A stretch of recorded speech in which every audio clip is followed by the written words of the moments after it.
1051.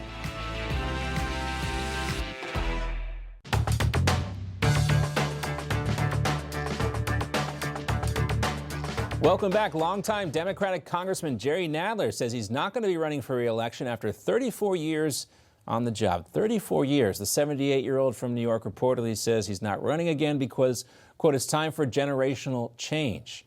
The truth is, the move comes around a month after Liam Elkind, a 26-year-old Democrat, entered the race for Nadler's district. He had pitched his run as a respectfully asking Nadler to retire. Driena Sixto, a Turning Point's Action spokesperson, is here with us in the studio. Also joining us now is Mike Gatto, a former California Assemblyman. Mike, great to have you back with us. You know, I heard someone say today 78 is a little young for a Democratic congressman to be stepping down. I don't know how, we won't mention Nancy Pelosi's age.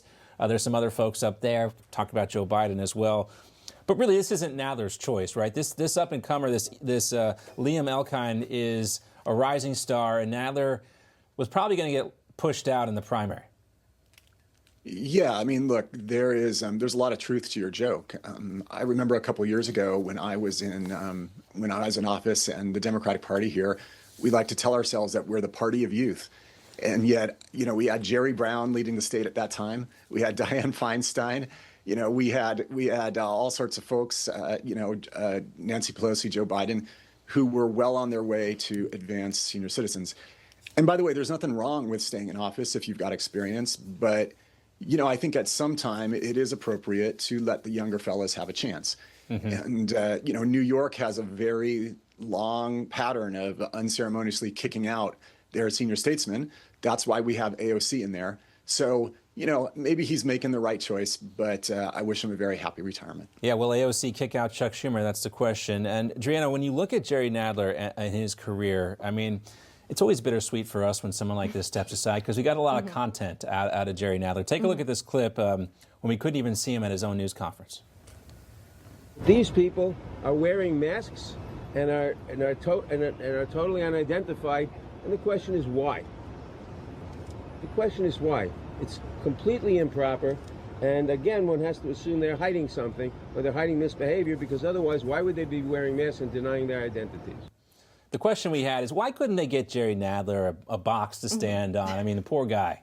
Yeah, I think that when the left wants to push out their own people to replace them by a younger person and a more extremist person, that's what they do. Towards the end, they just embarrass them, right? Just like we had, unfortunately, the unceremonious ending of Joe Biden, who led a very long political career, and he was basically just a little puppet at the end.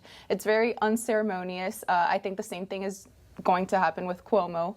In New York City, they bring in this new, younger person with a lot more energy, but with a lot more extremist views, right? So these are the kinds of people that the left is pushing because they feel like they can appeal to a broader group of their base. Yeah. So it's smart on their behalf. I feel bad for this guy. Maybe now he could take a break from ruining this country after so many years. Well, I think it's true. I think it's true what you say. This is the future of the Democratic Party. These radicals, these people that push these ideas of democratic socialism, edging on communism.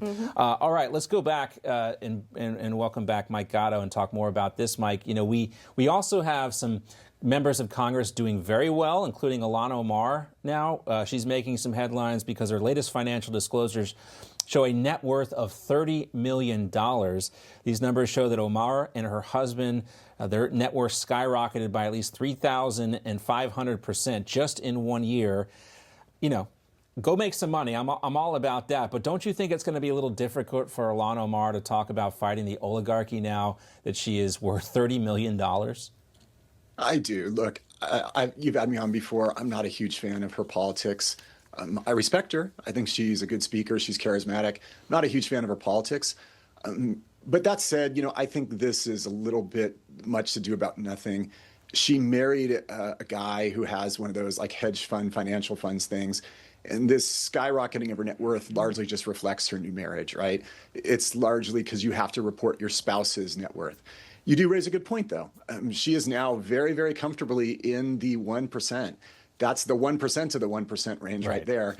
And, it is going to be a little hard for her to talk with credibility even though she's had a tough life so far, because a net worth of $30 million puts you out of touch with most of your constituents. Yeah, I'd say that. All right, Driena, I wanted to ask you about Jasmine Crockett. She is getting a lot of people's attention because her accent keeps shifting, and it's going in a certain direction. Let's take a listen to her latest clip here. Baby, because these people, they are crazy, because they always talk about how Christian they is. Yeah, I don't know how many of them on that side are getting divorced because they getting caught up sleeping with their co-workers, staffers, interns, all the things. Yeah, you ain't got to believe me. Just go Google. You'll find some of it. What? I mean, what? Like, we have clips of Jasmine Crockett speaking perfectly normal, right? And like it, she's now code switching. I think the issue here is it's not authentic. That's not who she is. Yeah. Well, it seems like her politics isn't the only thing that's a crock of you-know-what. Apparently her accent is too. So this is something that we've seen as a pattern with the left, right? Hillary Clinton pretending she's got a Southern twang, pretending that she carries hot sauce in her pocket, right? There's so many of them. AOC pretending to act a little bit more from the ghetto to try to connect with people. But yeah, the lack of authenticity is what defines these kinds of people and what puts their constituents off. And it's also what drives so many people to somebody like Donald Trump, who has been consistent since we last have memory of him. Way before he even got into politics, he's been the same person, and I think that's why he has amassed such popularity within our own side, within centrists. At least we know that he is who he is. Right. You think about Donald Trump, he went to the National Association of Black Journalists. He didn't change the way he spoke. He was himself, a little bit spicy. He got up and walked out because it was late. But you think about Joe Biden, every time he went into a black church, he changed his rhetoric. You mentioned Hillary Clinton as another example, and now Jasmine Crockett seems to be doing the same thing. All right, Driena, stay with us. Mike Gatto is also staying with us. We're going to talk more about this People's Conference for Palestine that just wrapped up in Michigan. Wow, some of the sound bites coming out of that one will raise your eyebrows. Don't go away.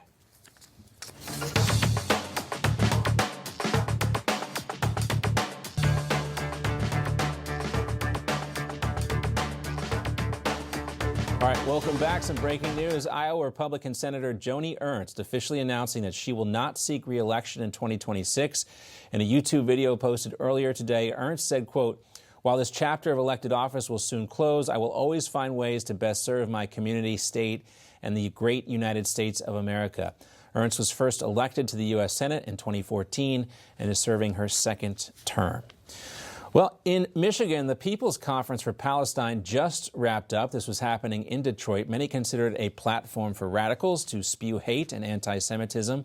At one point, one of the speakers sounded like he was calling for people to assassinate politicians from the United States, Israel, and Europe if they oppose a Palestinian state. We all know who they are, whether they are in Israel, in Tel Aviv, in Washington, in Germany, in Europe. We all need them. We all know them. They need to be locked up. They need to be taken out. They need to be neutralized to save children, to save children, to save the humanity. Speaking up alone is not enough. It's two years old. We have been speaking up for 2 years. Now it's time to escalate and to act. 2 years old. He's talking about what took place after October the 6th. And it's time to escalate and act. People need to be neutralized, taken out to save our children. You know what he was talking about. Deputy Attorney General Harmeet Dillon called the comments extremely concerning. And that wasn't the only moment that was disturbing. Take a listen to the head of the Palestinian youth movement. One specific node of the F-35 supply chain is intervened in. It has a huge impact on our people back home. And we need to be surgical, we need to be strategic, and we need to be bold in our actions. Because there are many different points of these supply chains of death that we can intervene in, and we must intervene in. Now, what she's talking about there are ways to sabotage the U.S. military. Driena Sixto is back with us. Mike Gatto also back with us.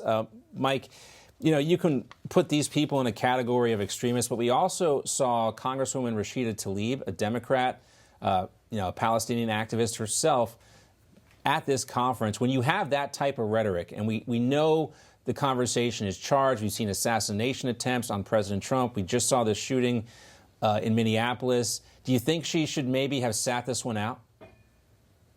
Yeah, this type of rhetoric has no business in our very charged world, like you noted. Things are already tense as they are. I always am struck by the energy of these activists. I understand they are very, very sad at the number of people who are dying in this war, and I feel the same way. I think it's a tragedy. But you know what? If they spent half of the energy and half of the rhetoric that they do at these conferences to try to establish Palestinian governance that does not include terrorism and does not include repeated attacks on Israel, then they'd have a much better chance of stabilizing that region. There is no reason why that region cannot be a shining light on the Mediterranean with beautiful beaches and tourism and business, just like some of the other centers in the Middle East that are capitals of business and capitals of culture. Yeah. All of us should work to that end rather than this crazy extremist rhetoric. Yeah, Driena, there's always condemnation of Israel, but never condemnation of Hamas at these events. Yeah, and what stood out to me from this video, I saw this whole video by, her name is Aisha Nazar. She's the head of this Palestinian youth movement. She gave a detailed breakdown of our F-35 program and how easily it could be interrupted. And so we have somebody on U.S. soil giving instruction on how to sabotage the U.S. military. I think we're too soft. We still are too soft as a country on these kinds of people. The fact that they feel okay openly declaring war on the U.S. And somebody with a background that is from another country feels comfortable coming to the U.S. and openly declaring war against us and trying to train other people on how to sabotage our U.S. military. It's absolutely unacceptable. There should be consequences faced for this. And if we need to revoke citizenships for people participating in something like this that are openly calling for the sabotaging of our military, we should absolutely do it. They would not have any kind of sympathy for us if we're Republicans openly saying, hey, we have the Biden administration in power and their Secret Service is going to be here. And if we block what they're doing in this corner, then that's going to be okay and we'll be able to do something about it. Yeah, they would instantly have people arrested for talking like that. And rightly so in those cases. We need to honestly lay down the law here. Mike, one of the things that's interesting, or I'm interested to see as we change topics here, is how much the transgender issue is going to play into the 2026 midterms. You have a Michigan state rep here named Lori Pahutsky, who is a Democrat. And despite the fact that a lot of hospitals are rolling back their programs for sex change treatments for minors, this is what she posted on TikTok. I also want to say unequivocally that gender-affirming care is essential and supported by science. So anyone who came here to spew nonsense in the comments section can go argue with the wall. I am not the one, and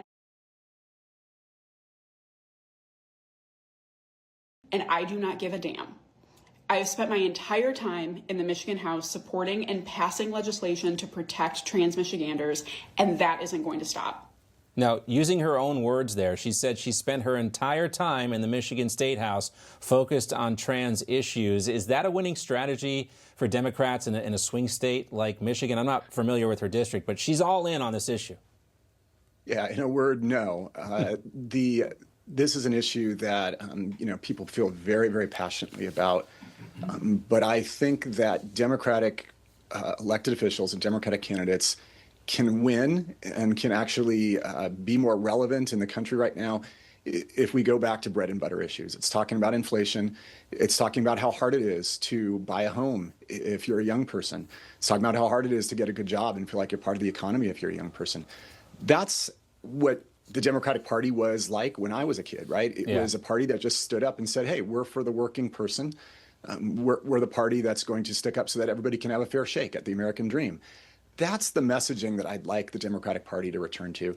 I think, this focus on, what do they call them, 2% issues or 1% issues or whatever, I think is a mistake. I mean, look, it's clearly important to her, right? But I think it's a mistake strategically. Yeah, Driena, I think, we saw a lot of people shift to President Trump, young people in particular in the 2024 election because of his promise to lower housing prices, to focus on inflation.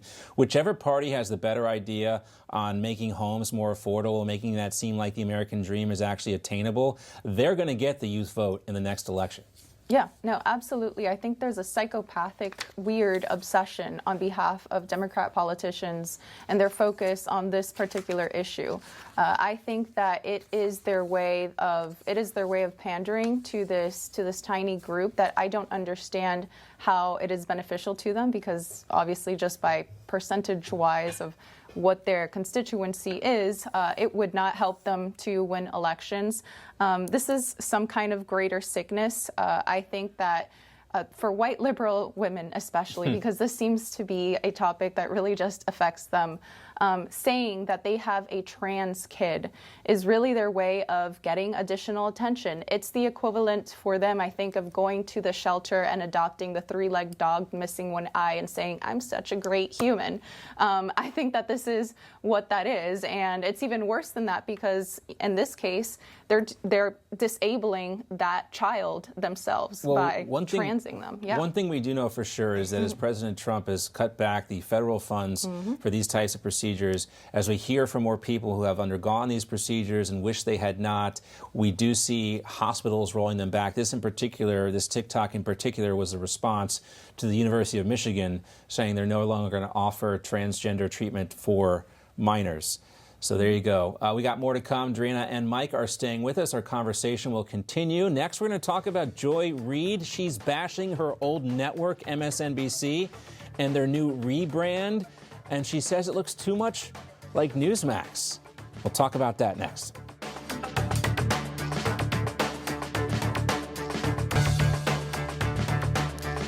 Welcome back. Former MSNBC host Joy Reid speaking out against her former network's dramatic rebrand, accusing executives of reshaping the MSNBC identity to look something similar to a network that you watch right here, NewsMax. God bless them. I wish them all the best of luck. It looks like Ms. Now to me. I feel like the logo, the red, white, and blue, is giving a little NewsMax. It's a little America, you know? But I think everyone's going for that red, white, and blue look, right? That's attractive. I feel like they're like, will Trump like this? Giving America? I think maybe Joy Reid sees what we have to offer here at NewsMax. She accused her former employee of basically shilling for Trump, though. Driena Sixto is back with us. Mike Otto is back with us. I'm not mad about this, Mike. I mean, if she wants to accuse NewsMax of being like too American, I'm okay with it. Yeah, it is kind of funny for her to make those comments. I get comments like that all the time, too, right? I'm a California Democrat, represented Hollywood in the state legislature. And people will also come to me like, why do you go on NewsMax? It's like, well, look, I believe in my views and I believe in talking to anybody. And the only way we're going to come together as Americans is if we start watching each other's stations and we have discussions. So that's why I'm here. But it's amazing how much like someone thinks that they can spit out the word NewsMax and it suddenly is some kind of shorthand for like, oh my God, this is awful. This is a news network. It's got a patriotic logo. Have at it. That's great. Driena, this reminds me of that Mad Men meme where it's John Hamm and the guy in the elevator and the guy says, I feel sorry for you. And John Hamm says, I don't think about you at all. And that's kind of where we're at with Joy Reid. She's grasping for some sort of relevance here. And so she took a swipe at us. But I'm not mad about it. Again, if she wants to say we're too American or too patriotic, have at it, Joy Reid. Yeah, and not just that. She's also helping us by telling centrist Americans, just normal Americans that love the U.S. and might not identify with any party, that she is blatantly anti-U.S., anti-American. The red, white, and blue is a bad thing, which is something that used to, at the very least, unite us as a country together, right? And the fact that she thinks the red, white, and blue doesn't represent the U.S., it represents Trump. And of course, she hates him. That is reflective of just where their mindset is at, where a lot of these liberals that have TDS, Trump derangement syndrome, where their mind is at. And thankfully, I don't think they speak for a lot of people, but there is a crazy fringe out there. And honestly, they're doing us a favor. They're doing us a service by opening their mouth and saying red, white, and blue, pro-America, bad. I think Joy Reid also recently copped to being a DEI hire. Who knows? Maybe, yeah, but absolutely, because if it the wasn't shoe for the fits, brains. Joy, you know what they say. All right, I'm sure you guys saw this, and it was, stuck in my craw all weekend. A moment meant for a child ruined by the hat snatcher. You may have seen the viral video. A tennis star was handing his hat to a young fan when that grown man reaches in and takes the hat for himself. It turns out that guy is the CEO of a company in Poland, and after some backlash, now he's finally apologizing. In a statement, he put this out. He said, quote, "Painful but necessary lesson in humility. Thankful the tennis star Kamil Majarek made things right. He later found the boy and personally gave him some signed merch, including a new hat." And this is my warning to all children who are getting autographs. Beware of adults who are getting autographs, Mike. Normally they're in it for the money, or they have some sort of like unrealized childhood dream they're trying to fulfill. I'm glad this guy got called out. I think the world's response to it was appropriate, and now he's been shamed, and rightfully so. Yeah, it is one of those things where, I agree with you wholeheartedly.